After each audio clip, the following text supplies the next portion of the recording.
Welcome to Inside Analog Photo. I'm your host, Scott Shepard. The Inside Analog Photo radio program is all about the traditional photographic process. We talk about all aspects of analog photography, including the hybrid workflow. You can find out more information over at www.insideanalogphoto.com. And of course, Inside Analog Photo is brought to you by Fujifilm, making life more colorful. These guys have the coolest instant photography materials known to mankind. They have, of course, the pack film and 3¼ by 4¼ and 4x5, color and black and white. They have the Instax systems in the wide format, the Instax 210 camera and film, and of course the Instax Mini in the Instax Mini 7 and the Instax Mini 25, both in color film. Beautiful stuff. There's nothing cooler than instant photography. You get a print, because if you don't have a print, you don't have a real photograph. This is great fun stuff. This is great for art. This is great for business. This is cool stuff. You definitely want to check them out over at www.fujifilmusa.com/professional, making life more colorful. Our friends over at Photo Publicist, providing worldwide publicity, strategic promotion, social media marketing, and business development for the photographer, turning photographers into celebrities. You can find out more information over at www.photopublicist.com. Our friends at Richard Photo Lab, for the highest quality work known to mankind anywhere on this planet. Unbelievable developing, scanning, and of course, output on high quality Fuji Crystal Archive. Unbelievable cool stuff these guys are up to. And remember, you don't have a photograph unless you have a print in your hand, and you need to print your pictures. This is important. You need to supply proofs to your customers and even print your own work, because it's not about looking at it on a monitor. It's about holding a print in your hand. Definitely check these guys out at Richard Photo Lab, of course, at richardphotolab.com. Our friends over at DR5 Chrome Black and White, developing that turns your black and white neg into, that's right, black and white chrome. Unbelievable stuff. www.dr5.com. Our friends over at Upstrap upstrap-pro.com for the camera strap that will not slip off your shoulder, guaranteed bar none, the coolest strap around. Our friends at Eiger Studios, for the finest quality drum scans known to mankind, eigerstudios.com. Our official media partner, APUG, the Analog Photography User Group, for all things traditional photographic process on the web, www.apug.org. And our official philanthropic partner, George Eastman House International Museum of Photography and Film, over at www.eastmanhouse.org. Today on Inside Analog Photo, we're going to be here with Michael Smith. Michael is the purveyor over at Ash Imagery. Michael loves to shoot film. They shoot lifestyle, portraits, weddings. Michael and Ash Imagery are in Pennsylvania. They do a lot of fabulous work. You should check out their website over at www.ashimagery.com. Fabulous work, beautiful use of film, really inspiring photography, and of course, Michael's an all-around cool guy. Michael, how you doing today? Great, how are you? Good. Thanks for joining us on Inside Analog Photo. Great to have you on the program. They did talk about yourself, your photography, your use of film, and all the cool stuff you're up to. Thank you. Glad to be here. So, Mike, give me the 60,000-foot overview of Ash Imagery. Oh, let's see. It started a couple years back. Picked up a digital camera, started with that, and did some photos when my daughter was born. And that's how I ended up with the name, Ash Imagery. My daughter's name's Ashley. I have probably the most common name in the world, Michael Smith, and that didn't really work with the photography thing. It was just too many of them out there. So I tried to go with something a little bit different, make it a little unique, and went with that. And then kind of rolled from there and just started getting into weddings about 2 years ago, and just been doing what I can, going through the ranks and shooting as much as possible. So how did you get involved in photography? How did you get into wanting to be a photographer, besides, of course, shooting your daughter? But did it start prior? Actually, I didn't really pick up on it until about 2 years ago, when I really felt a passion for it. All my life, I've always been involved in the artistic things, played in the band, played a few instruments, I drew a lot. I've always looked at photography and loved what I saw. I just never really grabbed the camera. I do remember going back to high school, a buddy of mine was in a photography class. He used to have to go out and take some black and white images, and I followed along. I even remember the cameras, and we went out and I joined him all the time and loved it, but I just never really got into it. I just never said, oh, I'm going to go get a camera. It wasn't until, I guess, when the digital started gaining popularity and they were coming out with a little bit of better cameras, and Nikon released their D70, and my wife was pregnant, and I was like, I'm just going to get this camera just to have fun with it and just to see what I can do and then go from there. And that's kind of how it started. And it's funny because even though I bought it for my daughter, I actually spent a lot of time out in nature doing fine art nature stuff. And that's kind of how I really started what I was doing. In the beginning, I had absolutely no desire whatsoever to photograph people. My wife was saying, hey, you should go take pictures of some people, make some extra money. I was like, no, thank you. I really don't have any desire to do that. I heard horror stories of weddings and photographers and things like that, and I just kind of said, not for me. And it really wasn't until about 2.5 years ago, maybe 3, it'll be coming up on 3 now, where a friend of mine who worked with me, their photographer went missing about 2 weeks before their wedding. She came to me and said, I know you do photography. Will you shoot my wedding? And I was like, well, I wouldn't mind shooting it, but I have no experience whatsoever. And I've never photographed people, so I don't really know how it's going to go. But she insisted, and she's like, look, I don't really care what it turns out like. I just need somebody who knows how to use a camera to take pictures. So I agreed and wanted to help her out and went and shot their wedding. It was a 3-hour backyard at their house, kind of relaxed barbecue wedding, no pressure on me. 10-minute ceremony, no getting ready or anything like that. And I remember finishing up, and I walked into my car, and I called my wife, and I said, this is what I want to do. And I never thought I would, but I had so much fun doing it. And then that's when I kind of said, okay, let's see if I can do this. Now, what did you have background-wise in school? I mean, besides the band stuff, were you into art more, design, anything that you think that has or had an influence on your photography? No, that's the funny part. I mean, I think so much influences my photography in my daily life, what I look at, what I read, what I listen to, and things like that. But as far as growing up, I've always had a soft side for nature photography, and that's why I kind of gravitated towards that. But I never really had any kind of classes or anything that would put me into this category saying, oh, this is the reason why I like it this way.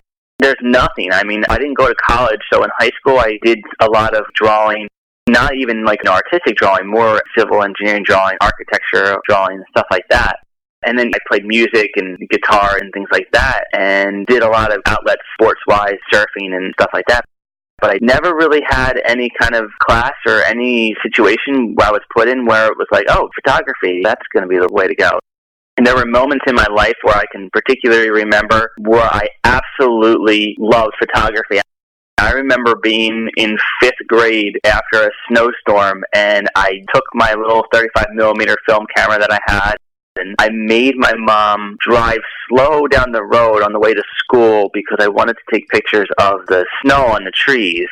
I can vividly remember stopping, and even what the photographs look like to this day. I haven't even seen them in years, but I can still remember that. And then fast forward a few years, I remember hanging out with my friends, and one of them had a camera and taking pictures. I hung out with my best friend, and he was in that class in high school. Then fast forward a few more years, and I remember a friend of mine that I worked with had a Nikon N65 film camera that he let me borrow one time.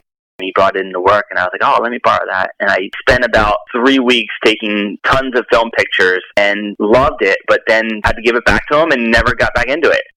So it really wasn't until I grabbed the digital when it kind of took off. And I think, in a way, it was digital allowed me to just shoot as much as possibly could and didn't have to worry about expenses or costs or things associated with that. So it was a great tool to have, and Nikon released their 6-megapixel at that time that was pretty badass, and I was like, oh, I'm going to get this. I was in a job where I was making decent money and could afford to buy a nice camera. I think it was $13.99 or something like that to start. And that's kind of when I fell in love with it after that, because I had the chance to sit down and pursue it and really, really focus on it and pay attention to it. So you're shooting digital and you're digging the wedding gig from the backyard deal. What was the draw with the wedding stuff? Why? Why would someone that had never done wedding gigs before and you like doing outdoor nature and you never shot any people instantly start digging shooting weddings? I think it was because I embrace change and I love change. And when you go out into a nature environment or you're taking pictures of something that is basically almost still, there wasn't this kind of emotional draw to it that I got, I guess, from people. And I thought I had it with the nature photography, but it wasn't anything like people. And the constant change of a wedding day is absolutely amazing to me. I almost crave it, how the situations can change on an instant, and light, and where you're going to be. You never know what's going to happen, basically. That appealed to me because you have to be on your toes to be a successful wedding photographer. You can't sit back and just take pictures whenever you feel like it. You have to be on your game, and you have to understand the camera and understand the light and understand the moods and be ready at any moment to get a shot. And that appealed to me more than going out and sitting somewhere for a few minutes or hours and take pictures in nature. I still have a fondness for nature photography. I still love going out doing street scenes and things like that. But there's something about the relationship between me and the couple, or me and the one person, that I crave now. And if you would have said to me 3 years ago or 4 years ago, do you think you'll be a wedding photographer? I would have laughed hysterically. I don't know what it is, but whatever it was, it just hooked me, and it hooked me quick. And I just got kind of sucked in from there. So how did film come back into this play? When did you actually say, I want to shoot film, I'm done with Mr. Digital? Basically, all in all together, my entire life, I guess I had about 3 weeks total of the film experience on an automatic N65. Didn't know what I was doing. Just digital wasn't big yet, and was the only camera that was there, and that was pretty much it. Had no experience. Went to CVS and processed the film. I didn't know what to do. So I guess I started getting more experience with digital, and I started really paying attention more to how I was composing shots and lighting and editing and things like that. And one of the things that I've never, ever been fully 100% confident in or accepted, so to speak, is processing of digital images. And as long as I can remember, I've always had a fondness to the way a film shot looked. There's just something different about it. The way it presents itself, the mood, the colors, the light, you can tell it's film. And film was inaccessible to me at that time because of cost reasons and things like that. So I kind of got a little bit more successful and made some more bookings and had a little bit more money saved up. So it wasn't as much as a cost issue now as it was before. Plus, in this industry, everybody seems to be pushing people to digital, and film kind of got put on the back burner really quickly.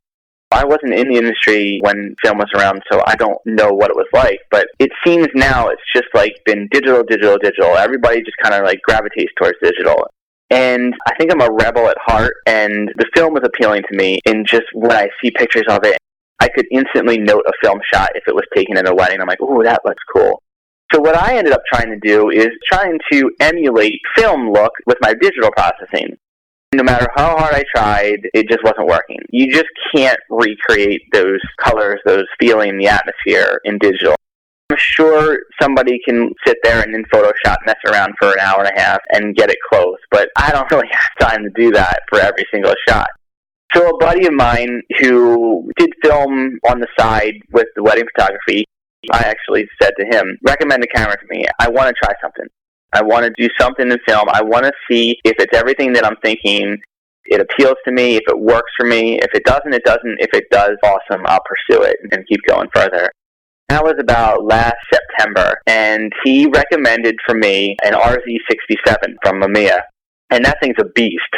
I'm not sure why I went to medium format instead of 35mm. I mean, 35mm would have been the kind of obvious choice, but I knew what I liked, and I explained to him the vividness, the colors, and he's like, you need to try medium format. I think your photography style would fit well with medium format. So I found one used on Craigslist, and I shot a few times with it, and it was kind of hit or miss in the beginning. It's a tough camera to work with. It's not light at all. Can't really move around with it. So I had a few good shots from it and nailed a few and missed a lot. But I think that the hitting of those few shots really kept me going with the film, and it made me realize that if I could do this with every shot, or almost every shot, then I have something here. So I guess a few months went by, and I picked up a few other cameras. I grabbed the Zeiss 35mm rangefinder, and then I tested out the Contax and Mamiya 645s.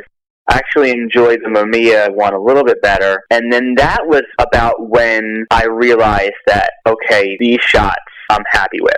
And ever since I delved into film, I've never gotten a shot back where I've been like, I don't like this processing. I don't like how it looks. I mean, I've gotten shots back where the colors were a little bit off or something like that. But to me, there's something about it that just completely destroys digital. And digital cannot produce at this time. I don't know what it's going to be in the future, but it just can't get to it. I mean, you can hit a straight-out-of-camera digital shot, and it's still weak. But when you hit a film shot, it's just so powerful and so remarkable that the film bug just bites you. And anybody who shoots film knows that there's the film bug, and it just grips you, and it really doesn't let go. And that bug bit me about 6 months ago, and that's when I really started getting further and further into it. And now I'm kind of switching as much as I possibly can over to film. What limitations do you find that you still need to use digital on? Or you can't use film, or you don't want to? Right. If I could shoot entire film right now, I think I would. I think I'm still a little new to the film and inexperienced with it, where I'm not 100% confident with shooting entirely film. But the two areas that I definitely use digital right now are receptions, for the most part, depending on the reception, and ceremonies in dark Catholic churches. I mean, the benefit of digital there is it's just so much nicer at a reception to be able to just walk around and just shoot. I mean, it's pretty consistent with dancing, so you're not really going to get this change in exposures and lighting conditions and things like that. So it's just so nice to fire off 400 or 500 shots and narrow it down to whatever you want, rather than changing your black and white roll every 16 shots and being pretty selective about that. It almost sounds that the digital capture is for the images that, okay, I captured it and get to see it, but it really doesn't matter. In a way, yeah. I mean, because when you look at a reception, all the dancing shots, it gets mundane after a while. They start to tend to look alike and look like each other. I am using more and more film with the receptions, and each reception I do, I probably bring more film. And eventually, I would actually like to get to the point where I can shoot the entire wedding on film. That's where I want to be, no doubt in my mind. It's just I'm not 100% confident with my flash usage, so to speak, with film yet. So I'm not going to go and shoot somebody's reception entirely on film without ever having to practice it. So what I need to do for myself is figure out where my limits are, and I know my limits, and I won't mess with a client's images just to have fun. But there's definitely going to be a point where, for what I can see, is that I would love to shoot all receptions on film. It's nice to have the digital there, because if you take a shot, you can redo the shot instantaneously. And you can do that with film. It's just you have to be a little bit more cautious. You have to really make sure that you're getting every single shot properly at a reception when documenting a film, just because it can get pretty pricey, and there's a lot more leeway for mess up. Only for me, because I'm just not as confident with receptions. When I do a portrait session, like if I do an engagement session or the portrait session in between, it's all film, 100%. Getting ready is mostly film because I'm confident in those areas. I know my limitations. I know the light I can use. I understand what's going to happen with that film, so I don't really worry about it.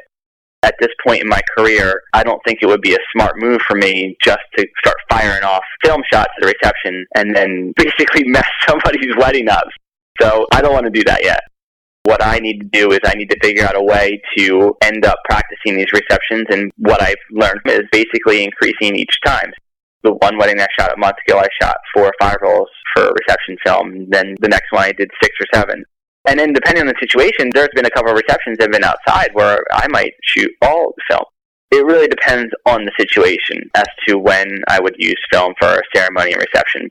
But if the wedding was an outside ceremony and an outside reception, for the most part, I'll probably use all film. I just don't want to take any chances with the clients right now. Basic thing with shooting is I want to make my clients happy. So at this point, just kind of a little hesitant on messing up the film at a reception or a ceremony, only because of the inexperience. So once I gain that experience, I think that it'll be great. I'm really excited about it. So I guess really the only limitations that you're finding with the film stuff is just the ISO and the speed because of lighting, and that's why you get away with the digital, because you can crank the ISO up higher. I think so. Yeah, I mean, it's more of confidence, too. Like, I know the film can do it.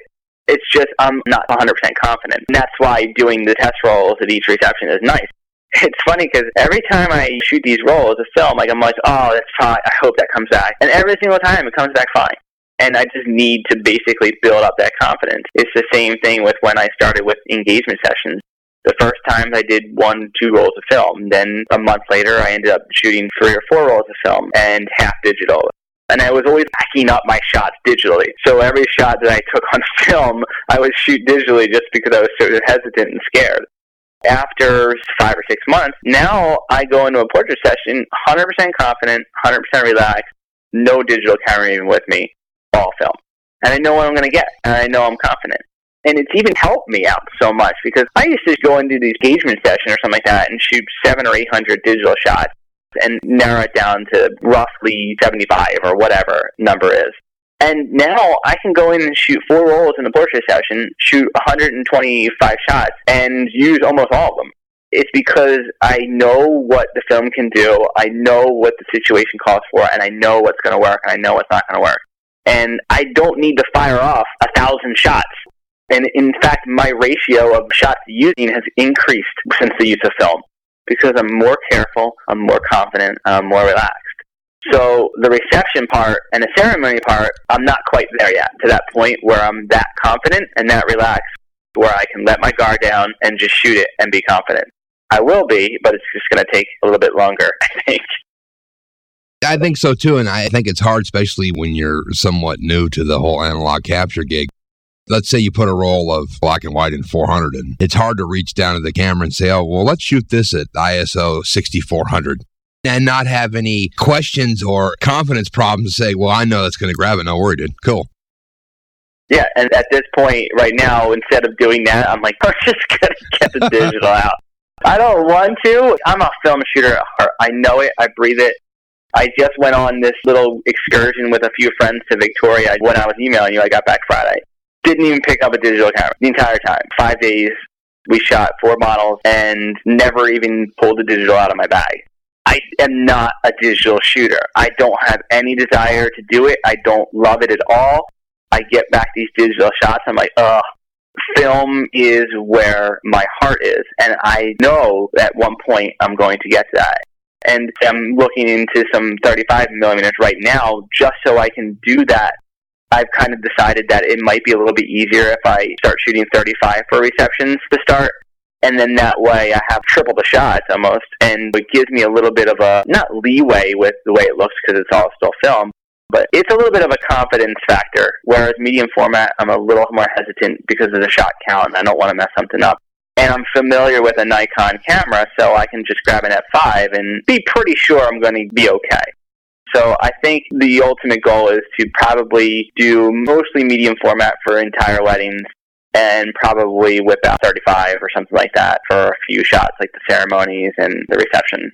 I mean, honestly, I'll probably always have that digital in the backup just in case something happens and a camera breaks, something like that. So I think it's good to have. I don't think digital is some kind of bad thing. It's just my heart is in film. And one of the most important things with photography is that your heart needs to be into it. And you need to be passionate about what you do. And digital, I'm not passionate about it. I mean, I'm passionate about photography, but I just don't love digital. So my clients are going to get amazing images when I'm extremely passionate about something. And that's where film is. And I just love it, I embrace it, and I'm just really excited about it. And scared because it all seems to be disappearing. So I kind of got in at a late time. So I'm doing what I can to get the word out about film and telling friends to start using it and things like that. Let's talk about film. What do you like to shoot? What are you shooting on? I mean, of course, you're using the RZ. Not much anymore. That thing was kind of like a learning experience. That thing's a beast. Right now I use the Mamiya 645 AFD2. That's my go-to. And I have an AFD, which is my backup, or I'll throw like a black and white thing in there and you shoot both. Then behind that, I like to shoot my Zeiss 35 rangefinder. I do a little bit of that at weddings. It's not a lot. Sometimes I bring it out for the portrait sessions and just have fun with it. I love the 35 millimeter range on that. Nikon, I don't get that 35 millimeter range. And with the Mamiya, the one I shoot is an 80 millimeter and the other one I use the 45. So I don't have that 35 range. I also shoot a couple Polaroids and Holga and things like that I'll whip out every once in a while just to have fun with. Do you use manual focus or autofocus on the Mamiyas? Manual. I actually started with autofocus just because it's something that I'm comfortable with using the Nikons, but I don't use anything but manual now. And the autofocus system, while it's not bad, I mean, on the AFD2, it's not too bad, depending on the lighting situation. I've just found that I'm much quicker now with the manual than to autofocus. So manual, 100%. Yeah, that's why I asked the question. I just wondered because I always found that the autofocus on the Mamiyas, and they are getting better, and even the latest one is a lot better. They're not like an F5 or even F6 would just smoke it. Yeah, exactly. And I actually enjoy the manual focus on it. It's a lot easier than pulling something off to the side frame, focusing it and pulling away, and then shooting, whereas now I can just manually focus what I want. It's made my life a little bit easier. A buddy of mine said, try it, see what you think, and I was like, I'm going to hate it. And I didn't, so now it's fully manual. And it's pretty good. I mean, there's a few shots I miss here and there when someone's moving quickly or something like that. But for the most part, it's very rare that there's an out-of-focus shot with it. Let's talk about film stock. What are you shooting? What do you like? Right now, the most I shoot is 400H and HP5 for black and white. And I love the 3200 Ilford as well for receptions and darker situations. And the 800Z, I'm back and forth on. Sometimes I think it's great. Sometimes I think it's way too contrasty. So I kind of go back and forth on that. But 400H and HP5 are my two go-to ones. I just tested out some Ektar last week. I haven't shot with that yet. So I'm excited to see how those come back. But that's 100 speed, and I kind of like the 400. It gives me a little bit of a leeway between pulling the 200 and pushing the 800 or 1600 if I need to. How much do you shoot it speed-wise? Do you go by box, or how much you overexpose? You mean like when I pull? Yeah. How far do you push and pull on the stuff? Most of the time, I'll pull one stop if I can. If I can't, like if I'm in a situation where it's not looking good on that, I'll just shoot at the rated speed. It's been pretty successful. I don't tend to push color at all. I try not to. I do occasionally, but for some reason, I don't like the way it looks pushed. Black and white, I don't have a problem pushing, although it is a bit scary to push, say, 400 up to 3200. It kind of freaks me out a little bit. I really wish that the 1600 Neopan was still around. I shot with it a few times, and I still have a couple rolls for 35 left, and I absolutely love how that looks. So I switch between HP5 and the Neopan 400 for the black and whites, but I'll pull probably as much as I can. Usually one stop. Very, very rarely two. I mean, if for some reason I run out into the daylight and I have a 800Z in or something like that, I might pull two just to bring it down. But for the most part, it's just one. Are you starting to soup anything yourself? Are you sending this all off to the lab? How's your workflow after you capture? This is one of those things where I want to learn how to do it myself, and right now I'm not. Right now I send all to the lab and scan. But I think with being a film shitter, one of the things I need to learn is darkroom. And I don't want to call myself like a full film shitter unless I know what to do in the darkroom, because I mean that's the basis of photography right there. Knowing how it is processing your film and everything like that, it's got to be a wonderful experience. So it's just so hard right now with shooting weddings and things like that. I don't have that time to go into a darkroom. So I've actually been talking around and checking out a few colleges in the area to see if I can find a darkroom where I can maybe take a class or bring some black and white in there and do it my own. I would love to be able to process some black and whites on my own. Probably not too much for weddings because I have one each weekend and it'd just be really hard. But personal stuff-wise, I would love to be able to process it. Who are you using for a lab? You're in Philadelphia, so are you using local? Are you sending this stuff off? I've tested about 4 or 5 labs around the nation, and I've settled on Richard Photo Lab in California. They seem to provide me with the most consistent good work. Honestly, I would love to drive somewhere into Philly and drop off my stuff and get it back and be confident, but I haven't been able to. It's difficult. I use Richard, and there's some other guys doing some great work as well.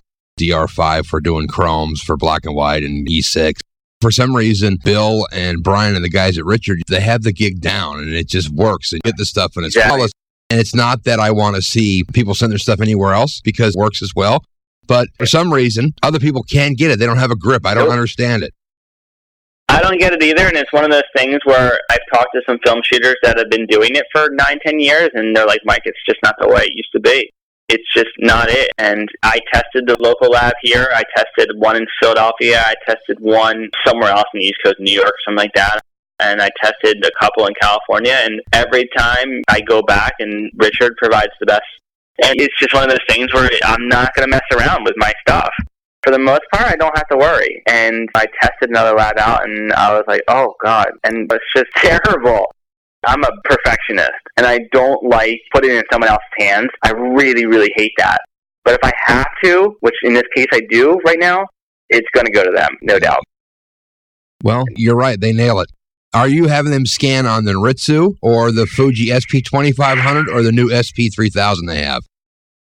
Well, I believe they're scanning on the Noritsu for me. I just usually do the medium scans.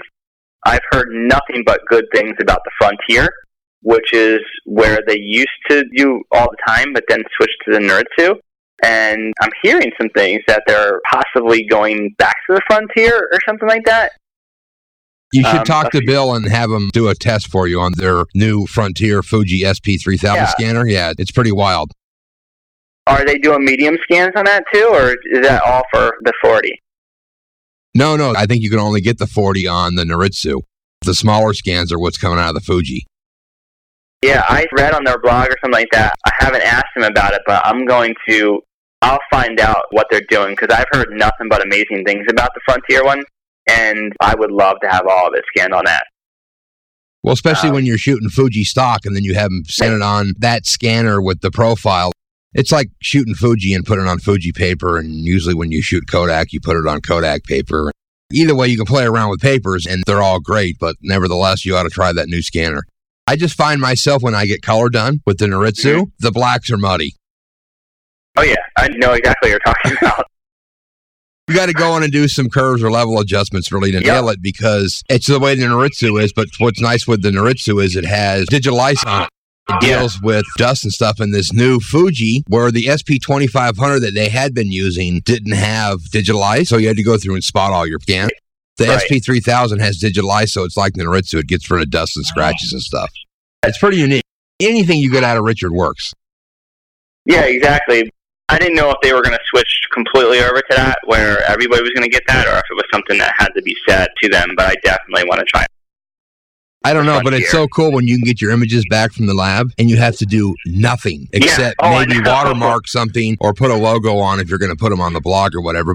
But when you have to do nothing, it's amazing, because, you shoot all this digital stuff and it's like, okay, great, well, I have this capture, but now it looks sterile and I need to spend the next month in Photoshop. I know, I hate it. And it's one of those things where I'm like, oh, digital, this is digital. Oh, gosh.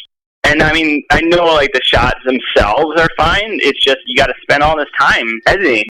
I know people that try so hard to make it look like film, and I'm like, well, I'm just going to go shoot film. While it costs a little bit more at first, I think in the long run, it's going to help me. I'm not having to upgrade my camera all the time, and there's so much time and effort put into editing digital. When I get back a portrait session or engagement session and I shoot entirely on film, and I go look at it, I'm done in 10 minutes. I just sort it, finish it, and I'm done. Like, that's amazing.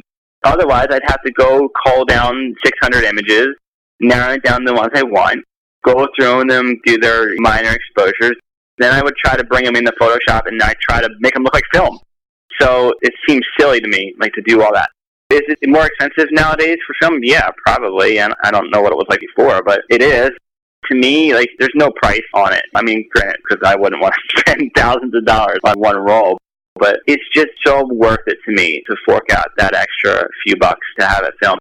And right now, I mean, honestly, I'm eating my film costs. And they didn't have any of this budgeted. I wasn't a film shooter last year. So every wedding I shoot one roll of film on, I eat it. But it's so worth it to me to have, because I just love it so much.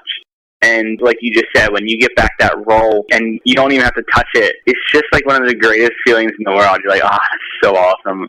And then you're done. And that's it. It's just so nice. It's just digital seems so stale to me. And it's not a bad thing. Like, I don't want to ever say digital's bad. I started with it. It helped me out a lot. And I know a ton of digital shooters, almost all of them.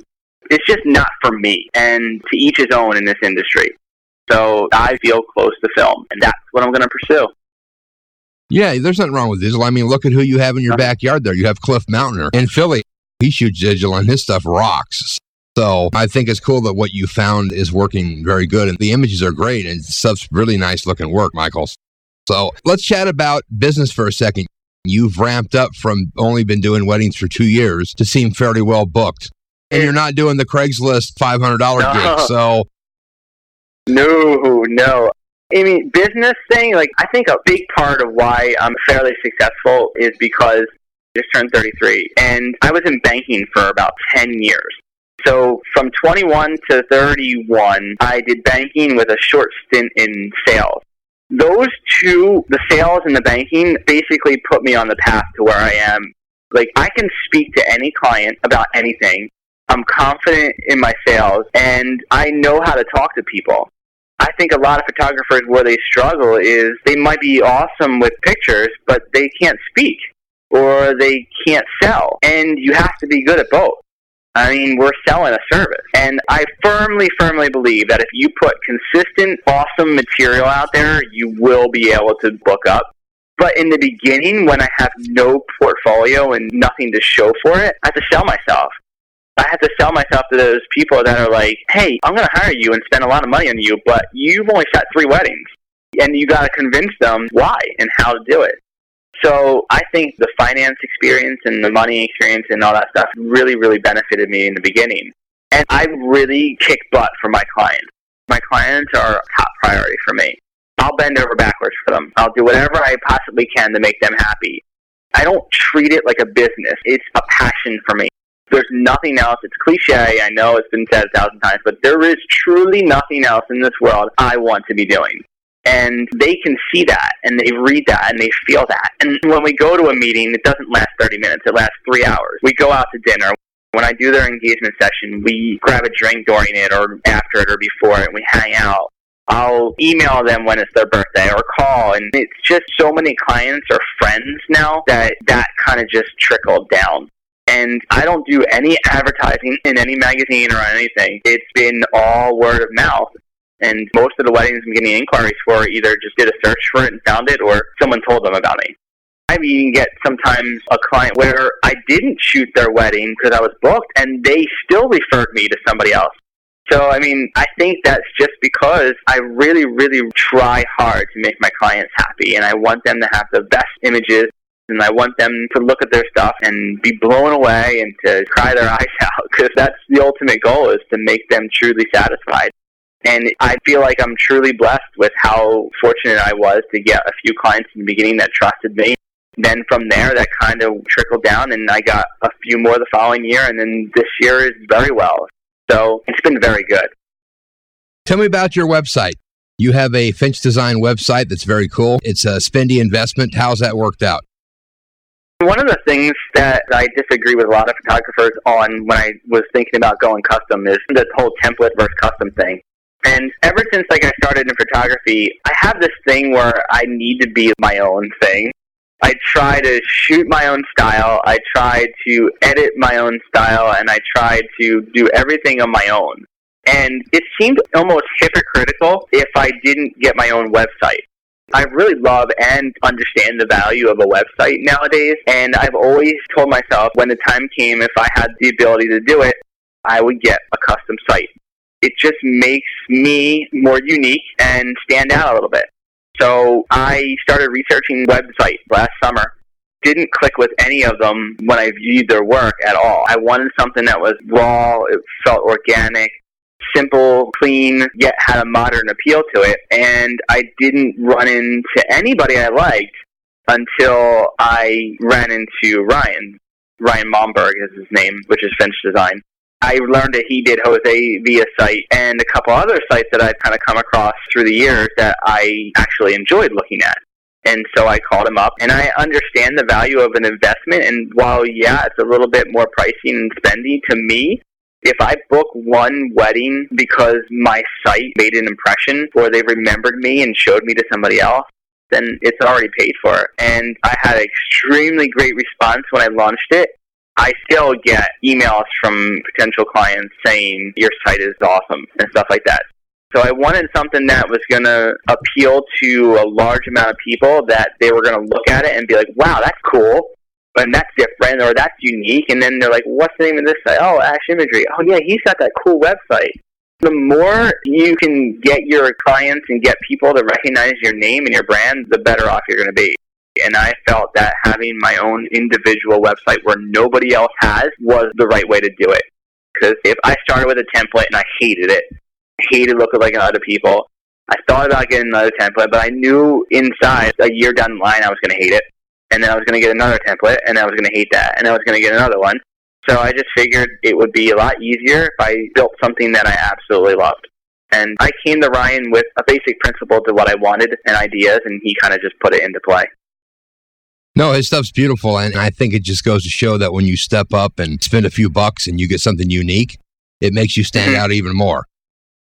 Yeah, nobody else has it. I mean, I don't understand. Like, our goal in photography is to provide a product that is yours, represents you, and your clients paid for that. Your clients are paying for your vision, your approach, your style, everything you do. So it just seemed really odd to me that just to save a few bucks, I was going to go get a template that looked like everyone else's. So, like you said earlier, everybody in this industry is different. It may not be that way for other people. It's just, for me, like, I couldn't move forward with my career knowing that I had a site that looked like somebody else's.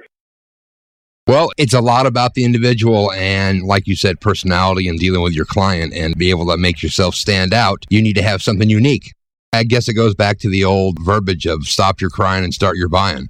You got to step up, because I'm sure it's at some point, and I don't know how much you can verify that, but I'm sure that's actually helped business to have something like that, and it makes you stand out. I agree with that. I mean, I firmly believe that there have been clients that remembered that. I mean, I know for a fact they have, because I get it all the time.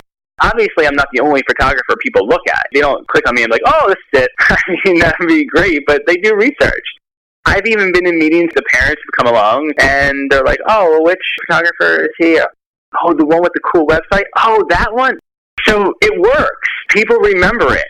And then it clicks and it triggers in their mind. And I don't care if somebody was like, hey, did you see Mike's website? Even if they didn't even hire me, it's just one more person that's going to see the website. And then you never know what's going to happen from that. So it's an amazing tool to have nowadays. The Flash thing was a little hard because I'm really pissed it still doesn't work with Apple. But, I mean, that's one of those things where I was like, okay, I just got to make a decision here. And I really wanted Ryan to do it, and I really wanted his style, and that was going to be Flash. So I kind of just sucked it up and went with it. But hopefully, cross my fingers, in the future, it'll work.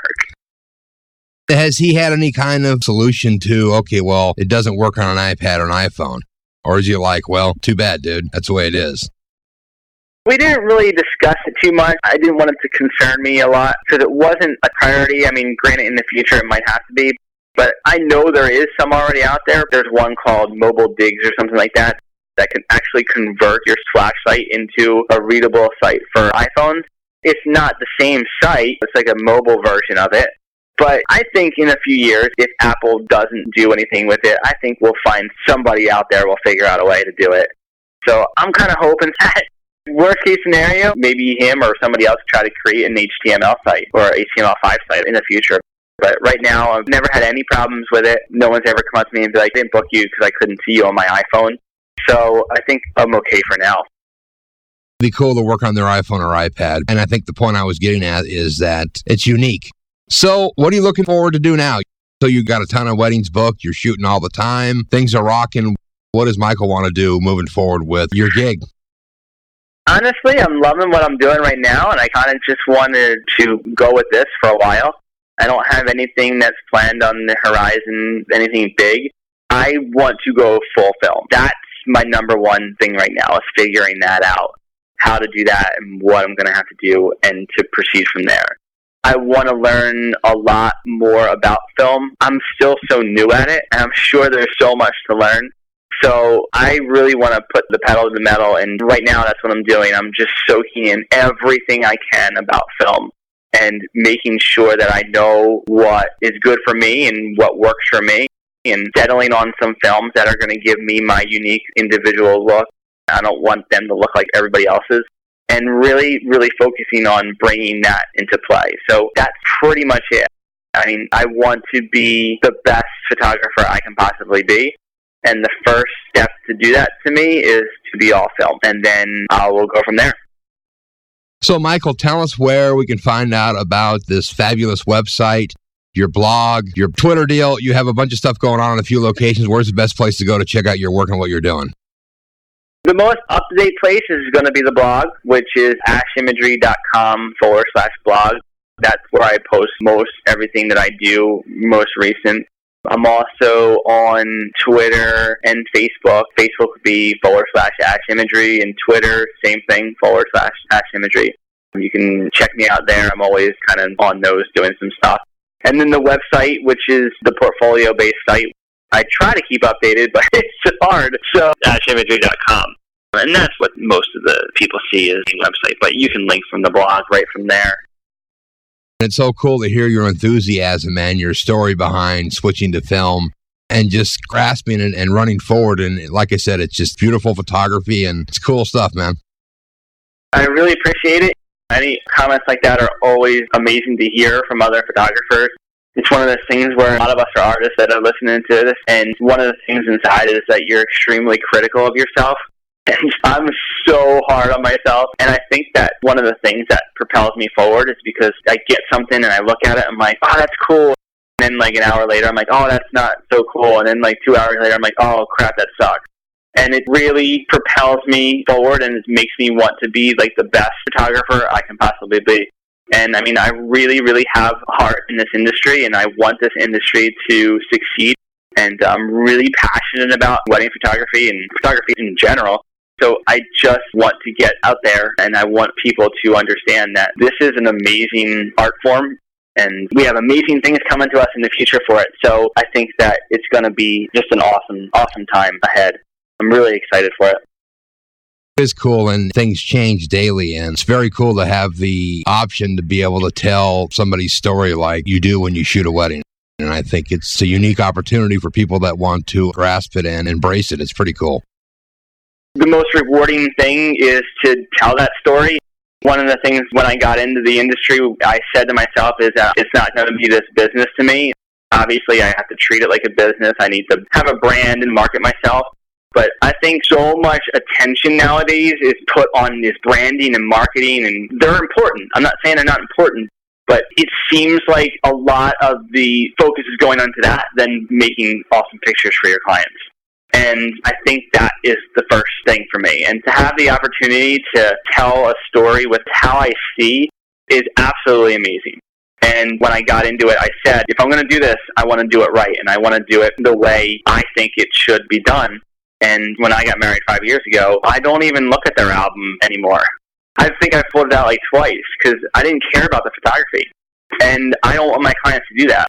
I want my clients to open the album and look at the pictures and just keep looking at them and be like, oh my gosh, I didn't even see that one before. Or I didn't see that one before either. So it's just such a wonderful feeling to have a client come back to you and say, these are amazing. I keep looking at these over and over again. It's just not many people can say they can do that. Not many people can say they make people happy like we do as photographers. I came from banking where I swear everybody was always mad because it's their money. No one ever comes into the bank when I was a manager and said, hey, you're doing a great job keeping my money here, thanks. It's always like, what happened? So to have this experience where I go show up at a wedding, I hang out with hundreds of people, basically their best day of their lives. I shoot it, I document it, I give it to them in a package, and they have tears in their eyes. And there's really not much better than that. I mean, there really can't be. To make somebody else happy is just one of the greatest feelings in the world. So that's why I'm so passionate about it, and that's why I want to continually improve and keep going forward and keep moving and getting better in my own. It goes back to why I chose film. Yeah, this is great stuff, Michael. I really appreciate you joining us. We look forward to talking to you in the future. Just beautiful work. Your enthusiasm is infectious. It's very cool. Thank you. I really appreciate the opportunity. It's so cool to be part of something like this. Well, there you go. Michael Smith with Ash Imagery. www.ashimagery.com. Great stuff going on with Michael, his use of film, his fabulous portraits, his wedding, his detail work is over the top. Beautiful stuff. You know, he really documents these events great. He knows what his client wants. He also has an eye for what a publisher wants to see. You guys should definitely check out his work. There's great inspiration over there. And like I said, Michael's an all-around fabulous guy. The Inside Analog Photo radio program has been brought to you by Fujifilm for their full line of instant cameras and film, and of course, fine quality Fuji Crystal Archive paper over at www.fujifilmusa.com/professional. Our friends at Photo Publicist, worldwide publicity, strategic promotion, social media marketing, and business development over at www.photopublicist.com. Our friends at Richard Photo Lab for the finest quality lab in the country, richardphotolab.com. Our friends over at DR5 for black and white chrome at dr5.com. Upstrap for the finest quality camera strap that will not slide off your shoulder at upstrap-pro.com. Our friends over at Iger Studios at igerstudios.com. And of course, our media partners of the Analog Photography User Group at apug.org, and our official philanthropic partner, George Eastman House over at eastmanhouse.org. I've been your host, Scott Shippard, here on Inside Analog Photo. We'll be back next week with more great analog photography.